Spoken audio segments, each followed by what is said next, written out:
E nós vamos hoje para o nosso segundo encontro desse estudo que nós estamos propondo acerca da influência do regime de bens no direito sucessório. Na semana passada, nós falamos um pouco acerca do motivo pelo qual nós estamos estudando isso, né, em razão da ordem de vocação hereditária do Código Civil atual, artigo 1829, que a hora que nós começamos a verificar a ordem de vocação hereditária, o primeiro da ordem de vocação serão os descendentes em concorrência com o cônjuge ou companheiro sobrevivente em determinados regimes de bens. Então, é por isso que o regime de bens ele tem uma influência no direito sucessório, notadamente no inciso 1º do 1829. Então, nós falamos algumas questões acerca de pacto antinupcial, acerca do contrato, né, de união estável, que regula a questão patrimonial, e hoje nós vamos falar, então, um pouquinho do regime de bens. Eu vou focar, primeiramente, no regime da comunhão parcial de bens, que é o regime que a maioria da população se casa, ou aqueles que vivem em união estável pela falta de um contrato escrito, e aplica-se as regras desse regime de bens. Então, somente relembrando, nós temos, né, os regimes de bens, que são as regras, né, que disciplinam as relações patrimoniais entre cônjuge ou companheiro, e no nosso ordenamento jurídico nós temos comunhão universal de bens, comunhão parcial de bens, com participação final nos aquestos, separação convencional de bens. E temos o regime da separação obrigatória de bens, aquele que é imposto pelo legislador, ok? Então, vamos lá. Coloquei aqui no material, né? A gente já tratou, mas só para relembrar quem está entrando hoje, que o regime de bens, então, está regulado pelo Código Civil e, na ausência de um pacto antinupcial ou na ausência de um contrato escrito na união estável, aplica-se as regras da comunhão parcial de bens. Então, se eu vou me casar, ato solene, não faço pacto antinupcial, o meu regime de bens é comunhão parcial. Se eu estou vivendo em união estável e não fiz um contrato estipulando um outro regime de bens, caso eu precise, na hora de fazer a dissolução, seja em vida ou pós-morte, eu preciso reconhecer aquela união estável e, na ausência, então, de uma contratação, de um pacto, né, de uma convenção entre as partes, se aplica as regras da comunhão parcial de bens. E esse regime, pessoal, da comunhão parcial de bens, eu disponibilizei um material aí para vocês, já está no mural, né? Anexei um material no mural do regime de bens, de todos os regimes de bens. Então, ele está muito completo. Aqui, para vocês, eu vou focar nos pontos específicos, mas o material que vocês receberam está muito completo, ok? Então, nós vamos começar a tratar do regime da comunhão parcial de bens, que, como nós comentamos, é o regime que nós mais atendemos clientes, né, que ou vai fazer um divórcio, ou, no caso nosso, que o foco é direito sucessório, no eventual morte, e que é casado por esse regime de bens. E esse regime, a maioria da população que é casada com ele sequer sabe das suas regras, né? Porque na mente das pessoas, esse regime de bens é o que se comunica depois do casamento. Então, se você perguntar para alguém qual o regime de bens, ela vai ainda falar comunhão de bens, mas, na verdade, é comunhão parcial de bens. Por que parcial? Porque alguns bens se comunicam e outros não. Mas eu não posso falar para vocês que esse regime de bens só se comunica aquilo que comprar depois do casamento, porque a gente vai ver as regrinhas dele e em algumas situações é diferente, ok? Então, nesse regime de bens, ele estabelece o que cada cônjuge possuía antes de se casar ou que vem adquirir na constância do casamento entre sucessão e doação. Isso não se comunica e a gente vai tratar disso. E se comunica os bens que adquiriram na constância do casamento e eventuais frutos de bens particulares de cada cônjuge, que é aí que algumas coisinhas, né, geram alguma celeuma acerca desse regime de bens. Na vida prática, esse regime de bens, para entendê-lo melhor, a gente costuma explicar que ele tem 3 massas patrimoniais. Então, esse regime de bens, ele possui essas 3 massas. Os bens particulares do marido ou companheiro, os bens particulares da esposa ou companheira e os bens comuns do casal. E aqui, pessoal, só vou fazer uma ressalva que quando a gente fala marido e mulher, eu coloquei, né, homem e mulher aqui, eu coloquei para efeito didático, mas a gente sabe que na vida prática é possível que tenha casamentos homoafetivos e uniões estáveis homoafetivas. Então, não tem discriminação nenhuma, eu só coloquei dessa maneira para efeito didático. Então, aí, para a gente entender esse regime de bens, como eu comentei, nós, no próximo encontro, nós vamos fazer junto partilha de sucessão, né, nesses regimes de bens. Nós faremos juntos aqui. Como que nós vamos fazer juntos numa sala virtual? Tem jeito e nós vamos fazer, tá? Essa dinâmica juntos, tratando de um caso prático. Mas, para que eu faça um caso prático, é importante que eu entenda esse regime de bens. Por isso que eu desenhei aqui as 3 massas. E se você que está acompanhando agora ou que vai assistir essa aula depois, para que a gente possa entender na medida da explicação, seria interessante se você pudesse agora fazer um desenho no seu caderno, qualquer folha que você tenha aí, dessas 3 massas de bens. Então, coloque aí massa patrimoniais e façam essas massas, para a gente poder discriminar aquilo que se comunica e o que não se comunica nesse regime de bens, que é aí que a gente consegue entender o inciso 1º do 1829. Então, se a gente não desenhar, eu costumo brincar, né? Tem um pessoal que já me conhece em aulas presenciais, o direito sucessório, ele é artesanal. Se você não desenha, se você não transporta ele para o papel, nós profissionais do direito, teremos dificuldades para entender caso a caso, e também o nosso cliente, né? Porque não tem como eu falar hoje, anotadamente no atual Código Civil, no atual disposição de ordem de vocação hereditária, não tem como eu falar mais que uma sucessão é igual do outro, igual do vizinho, igual do colega. Ela não é. Cada pessoa tem uma massa patrimonial diferente da outra. Então, não dá para a gente fazer esse comparativo. Como que foi de um, como que foi de outro. Então, por isso que a gente precisa desenhar, que cada caso que nós vamos atender no escritório é uma realidade. E se a gente não fizer esse desenho aqui, a gente se perde. Porque as pessoas chegam, né, falando, querendo a solução rápida e falando o que tem e o que não tem, a gente faz confusão. Então, se vocês puderem aí e quiserem desenhar a massa patrimonial, então agora, conforme eu vou falando do regime de bens, nós vamos aí inserindo nessas massas, ok? Então, faz o desenho e vocês agora, na minha explicação, eu vou pedindo para vocês, então, colocar em cada massa. Então, lembrando, primeira massa, massa do marido ou companheiro, segunda massa da esposa ou companheira, e terceira massa são os bens comuns. Lembrando ainda que nós vamos falar do regime da comunhão parcial de bens, tá? Então, nesse regime de bens, comunhão parcial de bens, que é o regime supletivo do nosso ordenamento jurídico, aquele que a pessoa se casa na ausência de um pacto antinupcial, ou daquelas pessoas que vivem em união estável e não pactuam de uma outra maneira a questão patrimonial, essas são as regras. E o Código Civil, pessoal, ele dá ele expõe para nós o que se comunica e o que não se comunica. Então, isso que é importante a gente saber para fazer o direito sucessório. Essas regras são regras de direito de família, regime de bens. Todavia, então, a gente aplicará no direito sucessório. Então, o que nós temos que entender desse regime de bens? O que se comunica nesse regime de bens? Se comunicam os bens adquiridos na constância do casamento por título oneroso, ainda que só em nome de um dos cônjuges. E esse regime de bens tem uma peculiaridade que, às vezes, as pessoas acabam ficando meio com o ranço dele.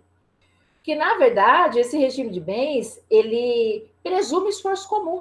Por isso, o inciso 1º, ele dispõe os bens adquiridos na constância do casamento a título oneroso, ainda que em nome de só um dos cônjuges. Então, não importa quem comprou, comunica-se, porque nesse regime de bens presume-se o esforço comum. Muitas pessoas me perguntam, Sueli, eu estou comprando com aquilo que eu recebo do meu pagamento. Eu estou comprando com o meu salário. Como que vai se comunicar? Porque esse regime não importa. Comunica-se pelo esforço comum, presume-se o esforço comum. Não é possível mensurar ali na constância do casamento quem deu mais, quem deu menos nessa aquisição de um patrimônio a título oneroso, nessa situação. ok? Então, aí, aproveitando que vocês desenharam as massas patrimoniais, coloca lá nas massas de bens comuns, por exemplo, uma casa, um imóvel residencial comprado depois do casamento, ou comprado depois da convivência na união estável. Comprado, dinheiro, compraram. Você coloca lá naquela terceira massa, bens comuns, ok? Segundo inciso, os bens adquiridos por fato eventual, com ou sem o concurso do trabalho ou despesa anterior. Fato eventual, a gente pode considerar aí, no primeiro momento, como uma loteria, ganhando a loteria e coloca lá na terceira massa, ok? Os bens adquiridos por doação, herança ou legado em favor de ambos os cônjuges. Aqui é muito importante a gente entender, porque depois a gente vai ver os bens excluídos e conflita um pouquinho. Esse inciso terceiro, que fala que se comunica bens adquiridos por doação, herança ou legado em favor de ambos os cônjuges, o que significa? Se eu sou casada nesse regime de bens e recebo doação, mas a doação é para o meu marido e para mim, a doação se comunicou. Se é o meu marido que recebe doação, a doação não se comunica.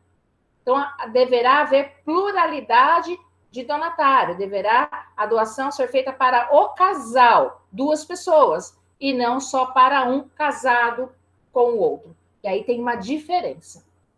Por que está falando aqui que se comunica herança ou legado? Herança ou legado advinda de sucessão testamentária. Se eu quiser deixar sucessão testamentária, disposição testamentária para alguém que é casado, eu tenho que pensar que, dependendo do regime de bens, se eu deixar para um deles, não se comunicará. Mas se eu deixar para ambos, se comunicará.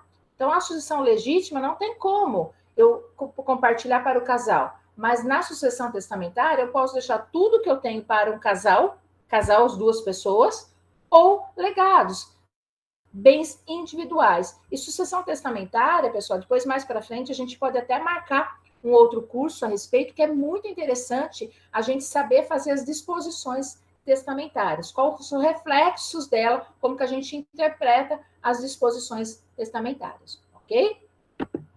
Outra questão que se comunica, as benfeitorias em bens particulares de cada cônjuge. Então, lá na terceira massa, benfeitoria que eu fiz no imóvel que era só meu, o valor que eu gastei para benfeitorias no curso do casamento vai para a terceira massa. Ok? O que são benfeitorias? São melhorias, né? Melhoramentos feitos em coisas já existentes. Então, isso aí se comunica, a gente vai entender melhor. Ok? Só coloquei aqui numa explicação para identificar o que é melhoria, né? Ou, na verdade, quais são as benfeitorias, né? As voluntupiárias, úteis, necessárias. Nós aprendemos isso na graduação, né? Quando nós tratamos desse assunto. Então, voluntupiárias, as que são de mero deleite ou recreio, ou seja, que não aumentam o uso habitual, mas melhora, deixa ele mais agradável. São úteis a que aumentam ou facilitam o uso do bem. E necessárias que, por fim, conservar ou evitar a deteriorização do bem. Ok, pessoal? E tem uma outra questãozinha importante, a acessão. O que é a acessão? A acessão, por sua vez, ela é a aquisição de propriedade imobiliária mediante a união física de coisa acessória à principal, aumentando o seu volume. E o artigo 1248 do Código Civil, ele nos fala o que são as cessões. Né? Nós estudamos na graduação aluvião, avulsão. Eu não sei se vocês já viram na vida prática, eu nunca tive um caso prático desses dispositivos, formação de ilha, que agrega a uma propriedade, né? Mas o inciso 5º, sim, por plantações ou construções. Então, tem muitas construções que agrega aquela que eu já tenho. Então, isso aí a gente chama, né, de uma acessão, uma construção que agrega. Ok, pessoal? Outra coisa que se comunica, frutos dos bens comuns ou dos particulares de cada cônjuge, percebidos na constância do casamento ou pendentes ao tempo de cessar a comunhão. Essa questão frutos das coisas comuns, a gente na vida prática, a gente pode pensar que aquilo que eu já tinha antes de me casar, se ele render frutos, os frutos se comunicam nesse regime de bens. E principalmente nesse aspecto que as pessoas não concordam muito. Então, o que seriam esses frutos? Por exemplo, eu tenho um imóvel, antes de me casar eu já tinha um imóvel, ele está alugado. O aluguel desse imóvel, depois que eu me caso, nesse regime da comunhão parcial de bens, ele se comunica. O fruto daquele meu bem particular se comunicará. Okay? Então, por isso que eu falei que como eu comentei no início, ele não é tão simples, né? É um regime que não é tão simples de entender, né? Não é só aquilo que a gente compra depois que se casa, tem outras coisas que se comunicam, ok? E aí, para a gente explicar melhor, o que não se comunica nesse regime de bens? O próprio legislador, ele dispõe. Então, se a gente desenhou, então nós colocamos lá na nossa terceira massa o imóvel que nós compramos, loteria que um ou outro, né, ganhou, fato eventual, só estou dando como exemplo, os aluguéis do bem particular, coloca na terceira massa, as benfeitorias que eu realizei no meu bem particular, coloca na terceira massa, porque isso aí se comunica, presume-se o esforço comum, se comunica, ok? Mas então, o que não se comunica? Então, o que não se comunica é justamente os bens que cada cônjuge possuía ao casar, ou que lhe sobrevierem na constância do casamento, e aqui a gente coloca uma barra e coloca também na união estável, por doação, sucessão ou subrogados em seu lugar. Esse inciso primeiro, do 1659, nós temos que parar e explicar. Okay? Lembra que eu comentei que aquele inciso terceiro anterior ia confundir um pouquinho? Então, vamos lá. Então, o que nós vamos colocar? Vamos colocar aí na primeira massa do marido um terreno? Coloca aí, um terreno. Coloca na massa da mulher aí, na segunda massa, um imóvel residencial. Então, quando esse casal se casou, o marido já tinha um terreno, a esposa já tinha um imóvel residencial. Ou pode ser um casal vivendo em união estável, ok? No curso do casamento, o meu marido recebe uma doação do pai dele. O pai do meu marido faz uma doação para ele, coloca aí, doação de um imóvel. Pode colocar na massa, da primeira massa do marido, doação, um imóvel. Essa doação, pessoal, é a doação que o pai do meu marido fez para ele. Como que ele fez a sua doação? Qual que é a qualificação no ato da doação? Então, vamos imaginar que meu sogro chama José e meu marido João. Então, o senhor José doou para o João, casado com a Sueli, pelo regime da comunhão parcial de bens. Quem que recebeu a doação? O João, meu marido, ok? Nesse regime de bens, o inciso primeiro está sendo claro. Que eu receber na constância do casamento a título de doação ou sucessão não se comunica. Então, nesse meu exemplo, primeiro exemplo, é uma doação, ela não se comunica. Se ela não se comunica, já coloco ela na primeira massa. É dele o imóvel. É dele, ele que está recebendo a doação. Então, esse regime de bens, eu nem preciso colocar nessa doação cláusula de incomunicabilidade, porque o próprio regime de bens estabelece que esse é um bem que não se comunica, ok? Então, a doação que o meu marido recebeu do pai dele é um bem particular dele, é um bem excluído da comunhão. Então, os bens particulares são bens excluídos da comunhão. E o próprio legislador, ele aponta quais são esses bens excluídos da comunhão, ok? A herança ou sucessão, está falando doação ou sucessão. Qual seria essa sucessão? Também vamos levar para o lado prático. O seu João, né, o seu José, o meu sogro, doou para o meu marido João, ok? Passado alguns anos, o seu José, meu sogro, morre. Quando o meu sogro morre, quem é o herdeiro do meu sogro? Não é o João, meu marido? Não sou eu. Eu sou casada com o João, mas eu não sou herdeira do seu José. Quem é herdeira do seu José é o filho dele, descendente dele, o João. Então, o meu marido recebeu direito sucessório. Então, vamos aí na primeira massa do marido colocar aí direitos sucessórios. Então, quando meu sogro morreu, o meu marido, herdeiro legítimo dele, recebeu sucessão. O inciso 1º do 1659 está dizendo que exclui da comunhão os bens que cada cônjuge receber por sucessão. Então, ele recebeu na sucessão legítima e não tem como meu sogro na sucessão legítima deixar para mim também. Ele deixa só para o próprio herdeiro legítimo, que é, no caso aí, descendente. Então, coloque, ali já acrescenta mais alguma coisa na massa do meu marido, ok? Vamos colocar na primeira massa aí que é do marido, porque também quem me conhece já sabe que eu mato todos os homens nos exemplos, e depois a gente vai fazer na próxima aula essa partilha, então vai dar certo. Tá? Coloca aí na massa dele. Então, ele já tem um imóvel, um terreno que ele já tinha antes de casar, ele tem doação que ele recebeu do pai, ele tem direito sucessório que recebeu do pai, ok? O dispositivo, inciso primeiro, ele menciona os bens que cada cônjuge possuía ao casar. Então, nós já temos um terreno que ele já tinha casado.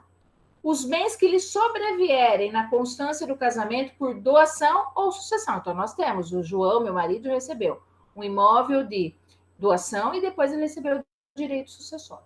Aí, o final do inciso primeiro, ele fala, e os subrogados em seu lugar. Quais são os bens subrogados no seu lugar? O que significa isso? Significa que, se no curso do meu casamento, o meu marido resolve vender aquele terreno, está lá na primeira massa dele, e comprar outro terreno do mesmo valor, ele subrogou a venda de um para a compra do outro. Isso que é subrogação. Por que eu tenho que fazer essa subrogação? Por que eu tenho que mencioná-la? Porque aí, esse bem que eu comprei depois, mas com fruto da venda do que eu já tinha, continuará sendo meu, continuará para a primeira massa. Então, pode riscar aí um terreno que ele tinha antes, ele comprou um depois, escreve embaixo, subrogação, terreno subrogado, tá? Só para a gente poder entender o regime, tá? Se depois surgiu alguma dúvida, a gente vai abrir, né, minutos antes de terminar, para vocês tirarem dúvida acerca disso. Então, é muito importante, notadamente, esse inciso primeiro, pessoal, é o que mais acontece na vida prática, ok? É o que mais as pessoas fazem, muitas vezes, sem saber o que estão fazendo, sem saber se, né, como que é, né, a gente... Então, não quer dizer que todo mundo vai ter que desenhar seu regime de bens? Uai, né, seria o caso da gente ter uma planilha para a gente entender qual o nosso papel patrimonial dentro de um relacionamento. Isso é importante. Talvez não seja importante na constância dele quando está tudo bem, não é? Mas a hora que dissolve, né, ninguém entra num relacionamento, casamento ou união estável, para dissolver. Ninguém quer isso, né? Você não se casa ou não convive em união estável para dissolver, principalmente em vida. Mas da morte não tem como fugir, né? A dissolução por morte, ela virá, né? E, infelizmente, uma hora ou outra ela virá. Então, por isso que as coisas têm que ser organizadas, não pensando em dissolver, não só pensando na possibilidade de dissolução em vida, que ninguém quer quando está num relacionamento, mas uma eventual morte que pode complicar o entendimento, ser de difícil comprovação. Então, é importante a gente já ter esse conhecimento, né? Passar para a sociedade isso, né? Expor isso para a sociedade. Pois bem, o inciso segundo, os bens adquiridos com valores exclusivamente pertencentes a um dos cônjuges em subrogação dos bens particulares. Ele corresponde, né? Ele complementa o finalzinho do inciso primeiro. Então, se eu tenho uma poupança antes de me casar, o valor que eu tenho lá antes de me casar, eu posso usar para comprar um bem na constância do casamento. Então, se eu usei um bem que era um valor que era só meu, esse bem será só meu. Então, se eu tenho lá uma poupança, né, vamos dar só um valor hipotético, tenho 100 mil reais e vou comprar um terreno que custa 100 mil reais. Eu estou usando um bem, um valor exclusivo meu para comprar um bem. Esse bem vai para minha massa de bens particulares, ok? São bens excluídos da comunhão. E aí, da mesma maneira, se no curso do casamento eu precisar vender e comprar outro, e é subrogação, eu tenho que mencionar. E, principalmente, quando eu estou fazendo isso, né, o correto é a escritura pública de venda e compra, e na escritura pública mencionar, quando a gente está tratando de bem imóvel, essa subrogação. Porque depois não adianta eu alegar que a prova é minha, né? Sou eu que tenho que provar aquilo que eu estou alegando. Outros bens que não se comunicam. As obrigações anteriores ao casamento, as obrigações provenientes de atos ilícitos, salvo reversão em proveito do casal, bens de uso pessoal, os livros, instrumento de profissão, ninguém vai querer os nossos, né, gente? Esses livros enormes que nós temos aí no direito, né? E aqui eu coloquei o inciso 6º, que é polêmico. os proventos do trabalho pessoal de cada cônjuge. Não se comunica. Feliz, está me falando, você falou lá que se nesse regime de bens, o que a gente comprar, não importa quem comprou, o salário de quem comprou presume esforço comum, como que aqui você está me falando que não se comunica o provento do trabalho? Veja bem, pessoal, não teria sentido esse regime de bens se aquilo que eu ganho com o fruto do meu trabalho eu não pudesse aplicar na comunhão, na sociedade, né, na comunhão de vida com o meu marido. Não tem sentido. O que tem sentido esse dispositivo? Significa que enquanto eu estou trabalhando, se eu, Sueli, vou na empresa que meu marido trabalha, falo, olha, eu vim receber o salário do João, que é meu marido, a empresa fala, não, o salário é do João, não é seu. Não, mas ele é meu marido e a gente, né, não importa, a gente vai comprar uma casa com esse valor. Para um pouquinho, eu vou pagar o João. Se depois é outra história, mas o salário é do João, não é seu, não se comunica, ok? Agora, a hora que o salário entra na conta bancária do João e o João começa a comprar as coisas, né? Não é o fruto do trabalho que a gente paga as despesas de casa, as contas, não tem esse negócio de eu pago isso, você paga aquilo e pronto. Não, é comunhão. Se o casal quer fazer essa divisão nele no dia a dia para consenso, é uma outra história, mas aí não importa, é comunhão de vida, não é? Então, depois que entra na conta bancária do meu marido, é nosso. Aí se comunica. Aí tudo que ele comprar com o que entrou na conta bancária dele é nosso. Então, não teria razão de ser, senão não seria comunhão parcial de bens. Como que você vai comprar coisas se você não ganha?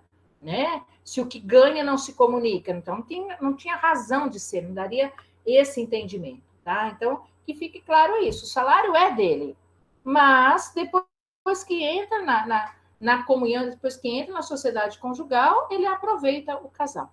Então, as pensões aqui são tempios, outras rendas são questões de militar, né? Ok, pessoal?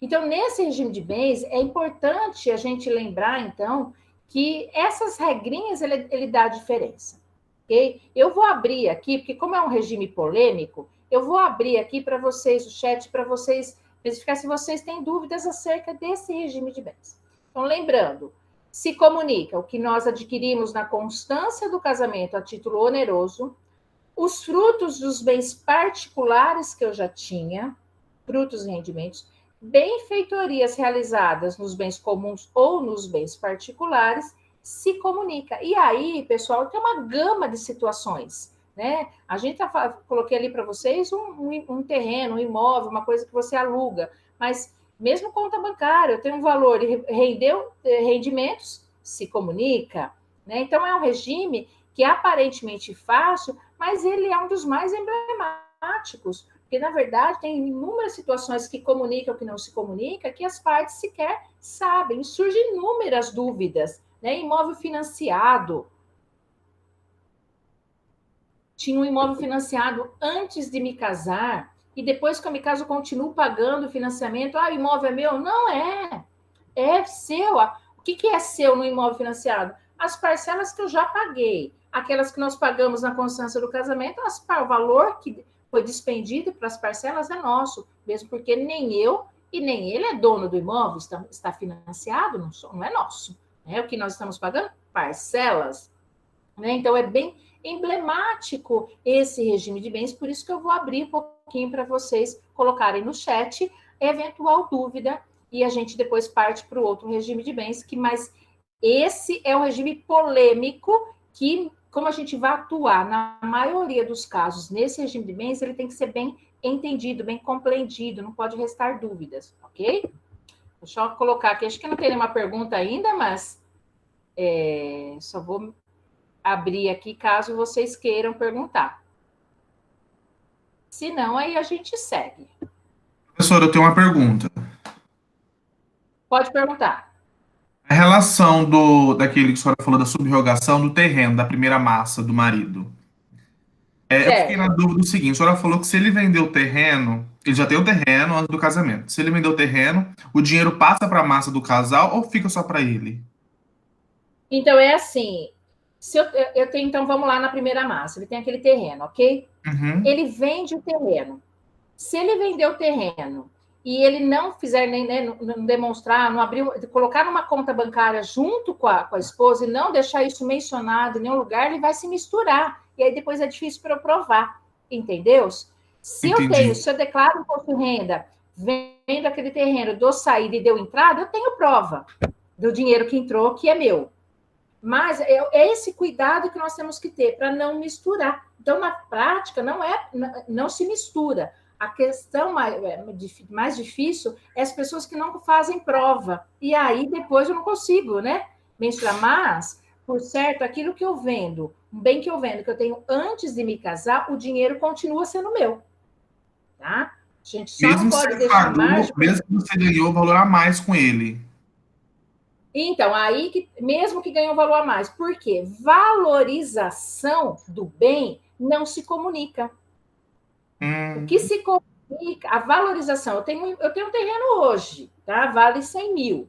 Daqui 2 anos, ele vai valer 150. Então, ele não é a valorização dele não se comunicará. Então, se eu casei faz 10 anos que eu estou casada e eu já tinha um terreno, não fiz nada no terreno, estou vendendo o terreno hoje, houve uma valorização de mercado. Essa valorização de mercado não se comunica, continua sendo meu. Então, o fruto da venda dele continua sendo minha, ok? Entendido. Todavia, se eu tenho esse terreno e no terreno eu construí uma casa na constância do meu casamento, o valor da construção se comunica. Olha que interessante. O valor se comunica. Então, eu já atuei em muitos casos de divórcio, principalmente, que tem isso. Mas principalmente, pessoal, não sei se vocês já viram, mas construir em terreno de sogro. É comum, não é? Não sei se vocês já se depararam com isso. Então, o terreno não é meu, mas eu construí. Então, a construção eu tenho direito a ela. O valor da construção, tá? É matéria difícil de provar? Tem casos que se você não faz, né, tem que fazer uma valor, aí tem que fazer uma apurar o que é terreno, o que é construção, em muitos casos de litígio chega até a perícia. Mas, por certo, se nós somos procurados a orientar um cliente nessa situação, olha, senhor, eu tenho um terreno, eu já tinha, eu vou vender e eu vou comprar outro. Ok. Quanto vale esse terreno que você tinha? Vale 150. Só, Sueli, que eu vou comprar outro por 200. E aí a gente para. Porque a gente para por quê? Porque, pera um pouquinho. Você está vendendo um de 150 para comprar um outro de 200, a diferença se comunica. Isso que eu entendi. Entendeu? A diferença, então, vai comunicar. Entendi agora. A diferença se comunica. Isso. É a mesma coisa se eu comprei uma casa financiada antes de me casar. Paguei, né? Vamos imaginar que são 300 parcelas, 300 prestações. Paguei 100 prestação e me casei por esse regime de bens. Na constância do meu casamento, eu paguei mais 100 prestações. Aí tem uma dissolução, seja ela por vida ou por morte. O que se comunica? Eu comprei lá, o financiamento está no meu nome. Todavia, depois que eu me casei, as parcelas pagas, presume-se o esforço comum. Aí eu tenho que partilhar essas 100 parcelas que eu paguei depois de me casar. Entendeu? Não sei se ficou claro. Entendi. Obrigado. Entendeu? Então aí, imagina, quando a gente tem esse bem particular e vai comprar outro, é importante que a gente mencione na compra que está sendo subrogado, tá? Para evitar discussões futuras. Então, de fato, a gente percebe que é um regime de bens que a gente tem que ficar desenhando ele toda hora, né? Não sei se vocês conseguiram desenhar essas massas aí que eu comentei. Pode falar, quem quiser. Quem quiser fazer alguma colocação, pessoal, é só abrir o microfone, depois a gente fecha tudo de novo e responde. Estou descendo aqui, mas acho que não tem perguntas. Tudo certo, pessoal? Estão quietinhos? Tudo bem? Mais alguma questão? Tá cheio de desenho aí, Bruna? Isso é ótimo. A gente tem que desenhar, não tem jeito. Tá bom, pessoal? Então, é um regime emblemático, tá? Desenho também, Wilson. É um regime que, se você não desenhar, você não entende ele. E aí a gente já começa a perceber, pessoal, da necessidade de orientarmos alguém que vai se casar, antes de se casar, né, para saber onde que está entrando na questão patrimonial, não estou falando do relacionamento, e orientar depois, notadamente, as questões que vão fazendo no curso do casamento. O que eu vejo na vida prática? As pessoas têm milindre, né, às vezes, estando casado, de falar, ó, estou comprando um patrimônio com o bem que é meu, tá? Então, ele continuar sendo meu, tá bom, esposa? Então, as pessoas, às vezes, têm milindre, mas não é para ter. É para deixar as coisas, né, mais as claras, fazer as coisas certas, porque muitas vezes pode ter essa confusão aí numa eventual dissolução. Ok, pessoal? Então, voltando ali para o material, são esses os bens que comunicam ou não se comunicam. Então, qual que é a dica prática? Toda vez que você vai fazer um divórcio, toda vez que você vai fazer uma sucessão, você tem que estudar o regime de bens. Como o nosso foco é direito sucessório, e nós estamos trabalhando naquilo que qual o regime de bens que influencia o direito sucessório, então nós vamos partir do caput do 1829. A sucessão legítima defere-se na seguinte ordem: inciso 1º, aos descendentes em concorrência com o cônjuge ou companheiro sobrevivente, salvo se casado no regime da comunhão universal de bens, separação obrigatória, ou se na comunhão parcial não tiver bens particulares. E aí, estudando o regime da comunhão parcial de bens, você já percebe que a maioria das pessoas casadas nesse regime vai ter bem particular. Porque hoje, principalmente hoje em dia, quando as pessoas se casam, elas já têm uma estrutura financeira sólida, né? Você já tem algumas coisas antes de se casar. Isso é comum hoje em dia, né? Então, por que a dica? Se eu estou fazendo direito sucessório, eu tenho que começar a parar. Primeiro, então, morreu alguém, eu vou verificar se tem testamento, ou se não tem testamento, se tem testamento, se o testamento alcançou todo o seu patrimônio, ou se essa pessoa tinha herdeiros necessários. Mesmo então, a pessoa deixando o testamento, pode ser que uma parte eu tenha que seguir a ordem de vocação hereditária. Se a pessoa faleceu, não deixou testamento, eu sigo a ordem de vocação hereditária na sua íntegra. Então, eu sempre tenho que observar. Primeiro, a pessoa que faleceu deixou descendentes? Ah, deixou, senhor. Tem aí 5 filhos, por exemplo. Ok. Segunda pergunta. Era casado ou vivia em união estável? Ah, um exemplo. Era casado. Ok. Terceira pergunta. Qual o regime de bens desse casamento? Ah, era comunhão universal de bens. Então, esquece, inciso 1º de 1829. Ah, era separação obrigatória de bens. Esquece o 1829, inciso 1º. Ah, era comunhão parcial de bens. Aí eu paro de novo. Aí eu paro para saber se nesse casamento, nesse falecimento, que deixou descendentes e que deixou viúva, no regime da comunhão parcial de bens, eu vou parar novamente para saber quais eram os bens desse casal. Qual massa patrimonial esse casal tinha. Porque se eles não tinham massa de bens particulares, eu não aplico o inciso 1º do 1829. Porque o inciso 1º do 1829, lá no finalzinho, ele é claro. Qual que é uma das outra exceção? Se no regime da comunhão parcial de bens não tiver bens particulares. E a gente já viu aqui, estudando o regime, que tem bens que se comunicam e bens que não se comunicam. Então, esses bens particulares que o legislador menciona são os bens excluídos da comunhão. Então, por isso que eu tenho que ir fazendo esse inciso 1º por etapas, né? Primeiro verificando quem que está descendente, se tem descendente, não recebe sozinho, eu vou ter que verificar, então.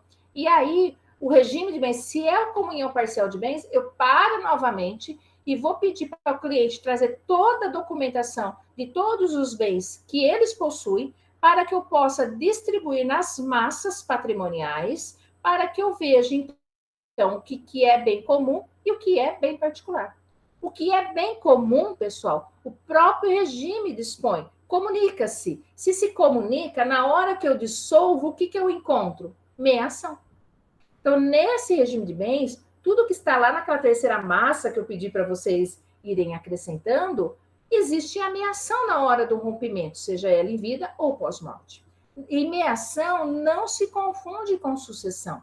Meação é metade. Metade do quê? Daquilo que nós temos em comum, daquilo que o meu regime de bens dispõe, que é do casal, que presume esse esforço comum. Então, é um direito próprio do regime de bens, não é um direito sucessório.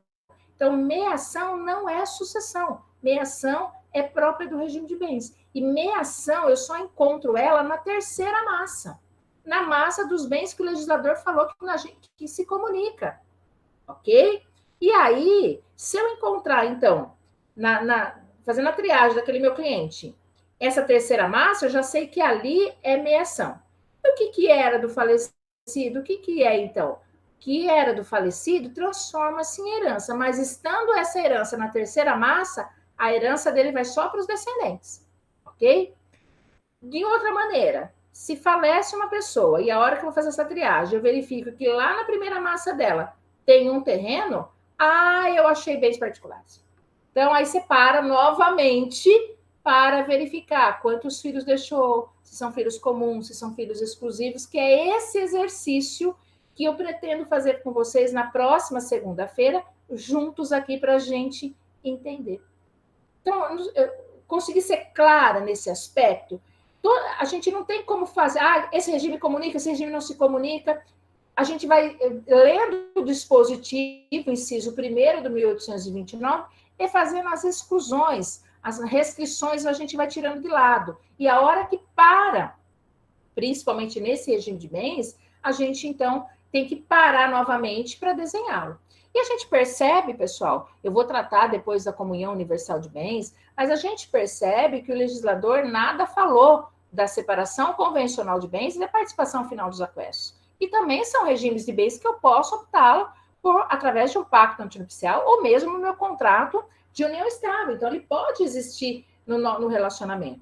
Comunhão parcial de bens é o que mais existe, porque mais de 80% da população brasileira se casa por esse regime, tá? Mas esqueceu o legislador que tem outros regimes de bens. E aí a gente vai verificar que coube a doutrina e a jurisprudência tratar no campo sucessório daqueles que são casados, separação convencional ou participação final nos aquestos.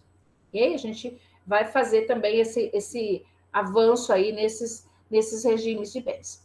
Tudo bem, pessoal? Se tiver, eu vou continuando, e aí quando for, né, já 10 para as 11, daqui 5 minutinhos eu abro para perguntas, né, para tirar todas as dúvidas, então eu vou seguindo no regime de bens, ok? Então, nós tratamos comunhão parcial e vimos o que se comunica e o que não se comunica. A comunhão universal de bens, por sua vez, é um regime de bens que ele está excluído do inciso 1º do 1829, da concorrência sucessória. Ele é um regime de bens que se comunica tudo, o que eu tinha antes e o que vier a adquirir depois do casamento. Ok? Todavia, esse regime de bens, ele tem uma restrição. Ele também tem um bem que é excluído da comunhão. Esqueceu o legislador, inclusive, que esse regime de bens tinha. Ou melhor, tem um bem excluído da comunhão. O 1668 do Código Civil, quando trata da comunhão universal de bens, ele dispõe: são excluídos da comunhão os bens doados ou herdados com cláusula de incomunicabilidade ou subrogados em seu lugar. Do que significa isso, Sueli?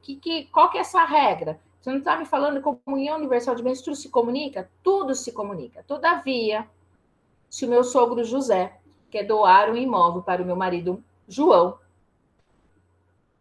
se ele fizer uma doação para o meu marido, essa doação que ele foi feita, ele fez para o marido, ok? Se eu me divorciar hoje, ou se ele morrer, eu tenho direito à metade, porque tudo se comunica. Doação, sucessão, tudo que a gente vai adquirir. Nesse regime de bens, comunhão universal, tudo se comunica. Se o meu sogro morre, o que ele deixou para o meu marido se comunica. Não sou eu a herdeira, é o meu marido. Todavia, a hora que dissolve o meu casamento, aquilo que o meu marido recebeu de herança se comunica, ok? Se não quer que se comunique nesse regime de bens, o meu sogro tem que doar o imóvel para o meu marido da seguinte maneira: José doa para João, casado com a Sueli, pelo regime da comunhão universal de bens, com a cláusula de incomunicabilidade. Porque aí, se houver dissolução, seja em vida ou seja morte, esse bem não se comunica. Sueli, mas então, se ele não se comunica, você explicou que bens que não se comunicam bens que são excluídos da comunhão em regime de bens, são bens particulares? É um bem particular. Todavia, pelo fato de o legislador ter inserido o regime da comunhão universal de bens como restrição de concorrência sucessória no inciso 1º do 1829, mesmo que tenha esse bem naquele casamento, naquela eventual morte, ele não se comunica, nem a título de meação e nem a título de sucessão. Emblemático, não é? O legislador esqueceu. Na mente do legislador, quando ele fez o inciso 1º, ó, não tem necessidade de dar aplicar o princípio de solidariedade aqui para esse casal, porque esse regime de bens tudo se comunica, o antes e o depois, mas esqueceu de ler. Por isso que é importante a gente ler o dispositivo, ler as regras do regime de bens. E aí você vai me falar, mas Sueli, então não tem como eu fazer valer se no regime da comunhão universal de bens alguém tem bem particular, que é esse caso, um bem com cláusula de incomunicabilidade, e depois não aplicar o mesmo raciocínio? Defendo que sim, mas como que eu consigo? Fazendo jurisprudência, né? Quem faz jurisprudência é o advogado. Somos nós que fazemos jurisprudência. Então, daria para a gente defender. Eu teria que ter precedente para poder mudar, né, a visão, mas como está lá exposto no inciso 1º do regime de bens, automaticamente eu não posso aplicar o mesmo raciocínio. Então, nesse regime de bens, e eu, particularmente na vida prática, já atuei num caso que o falecido deixou foi só bem particular. Por que era bem particular esse regime? Porque eram bens que ele tinha recebido com doação com cláusula de incomunicabilidade. Então, hoje, se a pessoa é casada nesse regime de bens, existe uma maneira de não comunicar nada, nem sucessão, nem doação e nem no divórcio. Por quê? Porque eu posso receber um bem com cláusula de incomunicabilidade. E quando o inciso 1º fala bens herdados, também em testamento, se eu quero contemplar um filho com determinado bens em testamento e eu sei que ele é casado, regime da comunhão universal de bens, e eu não quero que esse bem se comunique com o seu cônjuge, eu deixo um bem específico com cláusula de incomunicabilidade. Então, essa cláusula, ela pode ser colocada numa doação inter vivos ou sucessão testamentária. Tá? Então, é possível. Por isso que eu comentei que as regrinhas testamentárias é interessante. Tudo bem, pessoal? Inciso 2º aqui fala que também não se comunica os bens gravados de fideicommício ou direito fideicomissário. Fideicommício é um bem que é uma disposição testamentária, que a gente teria que ter uma aula exclusiva disso para explicar melhor para vocês. Mas quando a gente atender alguém, a gente vai saber que é o fideicommício porque está exposto, né? Recebeu a título de fideicommício, que é uma disposição testamentária. Ou seja, eu fico com um bem em determinado período e depois eu passo para um outro. Isso que é o fideicommício. Mas o fideicommício só existe por intermédio de disposição testamentária. Ok, pessoal? Então, o regime de bens que também tem bens que não se comunicam, né? Aqui, só coloquei mais uma. Outra coisinha interessante nesse bem. Nesse regime, 1669, a incomunicabilidade dos bens enumerados no artigo antecedente, ou seja, os bens havidos por doação ou sucessão com cláusulas de incomunicabilidade ou subrogados no seu lugar, não se estende aos frutos quando se percebem ou vençam durante o casamento. Ou seja, meu marido recebeu o imóvel doado do seu pai com cláusula de incomunicabilidade. Então, esse bem aqui, eu não terei direito nem a meação e nem sucessão. No inciso 1º do 1829, ok? Mas, se esse é um bem que rende frutos, os frutos se comunicam. Qual a saída para não render, para não se comunicar esses frutos? Quando eu opto por esse regime de bens, eu tenho que fazer um pacto antinupcial, não tenho, pessoal? Sabendo das regras dele, o que eu coloco no meu pacto? O meu regime será o da comunhão universal de bens. Ok. Todavia, não se comunicará frutos e rendimentos de bens particulares. Se eu não coloco isso no pacto, 1669 me dá o direito. Ok? Então, por isso que a gente tem que prestar atenção nas regrinhas, né? Então, os bens incomunicáveis, se os frutos se comunicam. O regime da separação convencional de bens, pessoal, é aquele regime também que eu opto por ele por pacto antinupcial, mas que é um regime que, na sua essência, nada se comunica, nem o que tinha antes, nem o que viemos adquirir na constância do casamento. Nada se comunica, nem doação, nem sucessão, nada se comunica. A gente tem, né, falar regime da separação absoluta de bens. É um regime convencional. Eu que escolhi que nada vai se comunicar e nada se comunicará. Portanto, nesse regime de bens, a gente percebe nesse primeiro momento que eu tenho só massas de bens particulares. Eu não tenho 3 massas nesse regime de bens. Diferente dos outros anteriores, o de comunhão universal e parcial, eu consigo visualizar 3 massas. Ou melhor, né, a comunhão universal acaba tendo 2, mas uma comum e outra particular, né? Mas aqui, não consigo visualizar mais massa, senão massa de cada um, que é particular. Então, nesse regime de bens, não tem massa de bens comuns, massa de bens particulares. O legislador nada falou como restrição desse regime de bens. Inciso 1º do 1829 sequer menciona esse regime de bens. E se é um regime que eu só encontro massa de bens particulares, quando morre, na sua essência, eu não teria direito nem à meação e nem à sucessão. Todavia, a jurisprudência, a doutrina majoritária sedimentou o entendimento que, se o legislador nada falou acerca desse regime de bens, lá no inciso 1º de 1829, significa que, se uma pessoa falecer hoje, casada nesse regime de bens, haverá concorrência sucessória do inciso 1º do 1829. Que a doutrina e a jurisprudência majoritária entenderam dessa maneira. Porque, se quisesse, o legislador teria excluído lá no inciso 1º. O que deveria ter feito o legislador? Vamos combinar. Porque ele estaria respeitando a vontade privada, né? Que é essa a nossa crítica. O legislador perdeu a oportunidade de dar autonomia privada em relação aos regimes de bens, a escolha dele, lá no inciso 1º. Ele esqueceu desse regime de bens. Ok, pessoal? Então, a gente já começa a visualizar a diferença entre um regime e outro.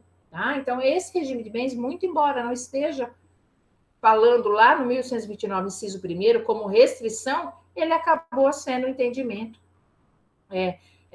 prático que, falecendo nesse regime de bens, eu aplico 1829, inciso 1º. É revoltante para quem opta por esse regime de bens, né? Porque é um regime que eu escolhi.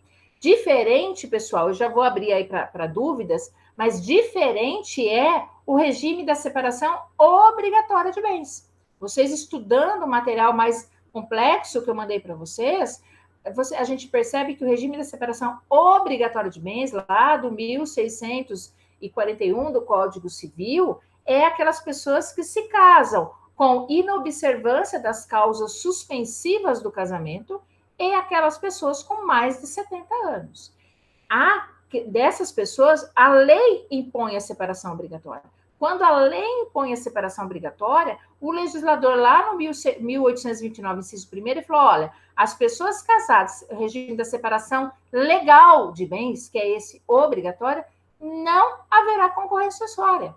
Então, é uma diferença entre o regime da separação convencional de bens, que é aquele que eu opto por ele através de um pacto antinupcial, do regime da separação obrigatória de bens. Então, o regime da separação obrigatória, aquele imposto pelo legislador, eu jamais terei direito sucessório no inciso 1º do 1829. Por quê? Porque é o inciso que o regime de bens o influencia, tá? Então, a gente tem que ter em mente isso, né? Esse aqui é o regime obrigatório. Como que a gente percebe? Lendo, por certo, a certidão de casamento, quando nos é apresentada para fazer o inventário, nós vamos verificar lá qual regime de bens que aquela pessoa é casada. Então, separação obrigatória. Alguns cartórios colocam separação, regime da separação de bens, e colocam o dispositivo do Código Civil que remete à separação obrigatória. Temos o regime da participação final nos aquestos, tá, pessoal? É um regime de bens híbrido, né? Ele é confuso, né? Então, a gente... É muita informação no mesmo dia de todos os regimes de bens. Então, no próximo encontro, eu começo falando da separação, da participação final nos aquestos, e aí a gente já parte para a partilha de bens do inciso 1º do 1829, no caso sucessório, e aí a gente faz a partilha nas massas, que haverá concorrência sucessória, na massa, que é só meiação. Faremos a partilha quando temos filhos comuns, só filhos exclusivos ou filiação híbrida. Nós tiraremos essa dúvida. E eu conseguirei fazer o exemplo também quando não tem o inciso 1º do 1829, para a gente entender a diferença da influência do regime de bens no direito sucessório. Ok, pessoal? Então, para não avançar o horário que nós especificamos para vocês, eu gostaria de saber se tem dúvidas, vocês podem colocar no chat, ou se alguém quiser, ligar o microfone e fazer a pergunta por áudio, tudo bem, nós estamos aqui, eu vou separar aí mais uns 5, 10 minutinhos para a gente tirar dúvida. Eu não tenho pressa, é mais vocês mesmo para a gente, né, não tomar o tempo de vocês. Então, por que nós explicamos o regime de bens? Sendo repetitiva, para a gente poder entender a partilha que nós vamos fazer semana que vem, ok? Alguma questão, pessoal? Deixa eu descer aqui.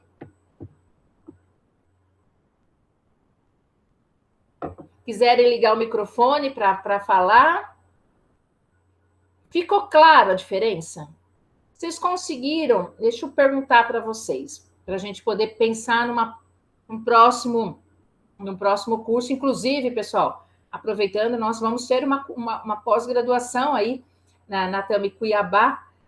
As matrículas já estão abertas para família e sucessões, que a pós-graduação vai começar em agosto, aulas presenciais. Será 100% presencial, mas começará no segundo semestre. E em pós-graduação, sendo direito de família e sucessões, a gente consegue explicar de uma maneira mais profunda e para entender melhor. Nesses cursos, né, de extensão, nós vamos para os pontos específicos para a gente entender a questão prática. Então, o curso de pós, né, que a Tami me fez o convite para estar na coordenação, junto com o Dr. Marcelo Truzzi, que é um excelente professor, fantástico, né? Então, foi um prazer enorme receber esse convite, qual aceitamos de imediato, e está a matrícula aberta, então será para o próximo semestre. Então, lá a gente consegue estudar muita coisa, né? Aprofundar muita coisa.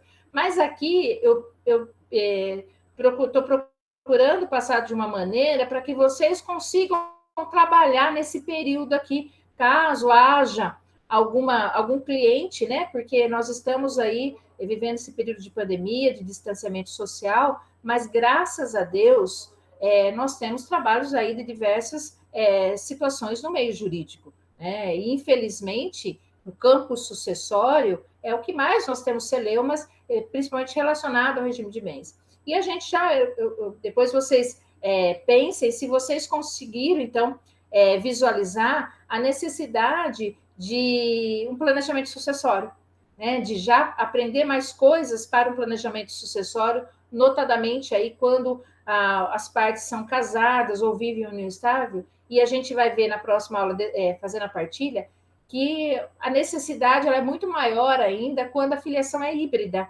né? Como nós não podemos renunciar ao direito sucessório no direito brasileiro, tem que ser leumas que acontecem pós-morte que poderíamos ter amenizado através de um planejamento sucessório. Então, o planejamento sucessório que a gente faz, ele tem como base aí as massas patrimoniais, o estado civil do testador, né? A gente consegue expor para aquele que quer fazer um planejamento sucessório, que nós podemos trabalhar assessorando o planejamento sucessório, visualizando o que acontece se eu sou solteiro e se eu me casar, ou se eu já estou casada e se eu morrer, o que acontecerá com o meu patrimônio, né? E se eu estou de acordo, se eu concordo, não gostaria que fosse tudo dessa maneira, o que eu faço? Aí tem a vertente né, a possibilidade de um planejamento sucessório. Ficou claro, Wilson? Então, tá bom. Muito obrigada, viu? Então, aí, se vocês... Deixa eu descer aqui, porque às vezes o meu chat ele demora um pouquinho para descer. Deixa eu verificar aqui. Então, tá bom, pessoal. Vocês, então, podem... fica gravado, né? Aí no mural de vocês, na plataforma. Vocês podem assistir novamente. E aí, então, combinando, no próximo encontro, nós vamos fazer juntos, hein? Estejam todos aqui às 10 horas da próxima segunda-feira, para a gente fazer, então, a partilha, tá? Das diversas situações que podem ocorrer no inciso 1º do 1829, no inciso 2º do 1829, que aí eu abro na próxima semana para falar quando concorre com os ascendentes, que é também comum acontecer. E a gente, né, consegue visualizar bem a dúvida, bem a diferença, e verifica que a influência do regime de bens é lá no inciso 1º do 1829. Tá bom? Carol, tudo certo? Desculpa te atrapalhar, tudo certo. Não, Só lembrando que aqui é às 9 horas, na segunda, dia 27, horário de Mato Grosso.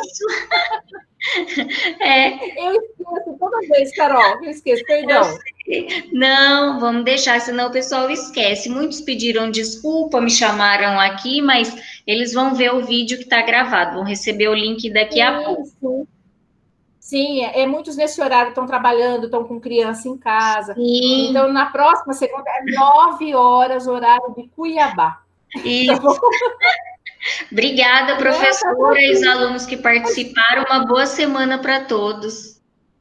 Para vocês também. Deus abençoe todos vocês e vamos continuar firmes e fortes. Muito obrigada, Carol. Até breve, pessoal. Obrigada, professor. Um abraço. Um abraço.